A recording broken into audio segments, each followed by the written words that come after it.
आज चाहिँ हामीले जाभास्क्रिप्टमा सेट टाइम आउटले कसरी काम गर्छ भनेर हेर्नेछौँ है त।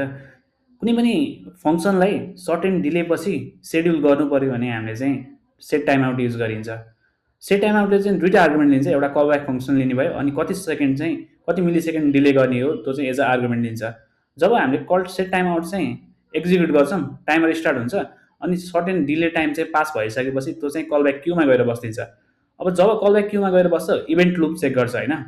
अनि यदि कल स्ट्याक एम्प्टी छ भने एक्जिक्युट गर्छ, यदि कल स्ट्याक एम्प्टी छैन भने क्यूमा चाहिँ वेटिङ गरिराख्छ। अब हामीले यसलाई कोडबाटै नै हेरौँ है त। सेट टाइम आउटले जाभास्क्रिप्टमा यसले चाहिँ एउटा कल ब्याक लिने भयो होइन, अनि अर्को भनेको डिले टाइम होइन, डिले टाइम लिने भयो। अब यसको डिफ्रेन्समा हामीले एउटा कोड लेखौँ है त। सुरुमा चाहिँ हामीले सेट टाइम आउट भनेरै एउटा सेट टाइम आउट राखौँ, त्यसमा चाहिँ एउटा कल ब्याक फङ्सन चाहिँ एड गरिदिउँ है त। अब कल ब्याक फङ्सन एड गरिसकेपछि त्यो कल ब्याक फङ्सनले के एक्जिक्युट गर्छ भन्दाखेरि हाम्रो कन्सोल डट लग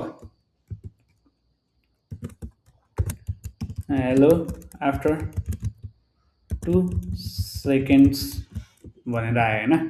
अब यो कल ब्याकलाई कति सेकेन्डपछि एक्जिक्युट गर्ने त नि भन्ने कुराहरू चाहिँ हामीले यहाँनिर दिनुपर्छ क्या। जस्तै यसलाई 200 मिली सेकेन्डपछि एक्जिक्युट गर्ने हो भने यहाँ 200 लेख्नु पऱ्यो। यदि 2000 मिली सेकेन्ड भनेको 2 सेकेन्डसम्म डिले गर्ने हो भने चाहिँ हामीले यहाँनिर यसको लागि भ्यालु सेट गर्नु पऱ्यो होइन। त्यसपछि चाहिँ हामीले के गर्नु पऱ्यो भन्दाखेरि अब यहाँनिर एकचोटि अहिले लगमा हेर्न सजिलो हुन्छ। कन्सोल डट लग स्टार्ट गरौँ, कन्सोल डट लग एन्ड गरौँ है त। अब हाम्रो यो कोडमा चाहिँ के गरेको छ भन्दाखेरि सुरुमा हामीले कोड रन गरेर स्टार्ट गऱ्यौँ, सेट टाइम आउट एड गऱ्यौँ, कल ब्याकमा चाहिँ हामीले हेलो आफ्टर 2 सेकेन्ड भनेर एड गरिदिउँ। त्यो कति टाइमलाई डिले राखेको छौँ भन्दाखेरि 2000 मिली सेकेन्ड भनेको 2 सेकेन्डको लागि डिले राख्दैछौँ, अनि हामीले इन्ड राख्दैछौँ होइन, कन्सोल लग end गरेछौँ।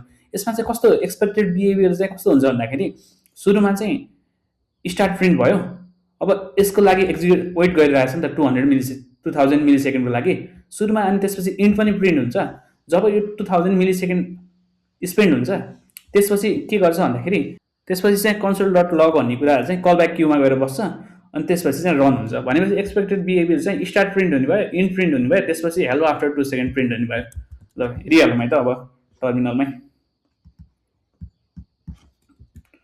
Node index dot JS गरेँ, पहिला स्टार्ट प्रिन्ट भयो, इन्ड प्रिन्ट भयो, हेलो आफ्टर 2 सेकेन्ड प्रिन्ट भयो।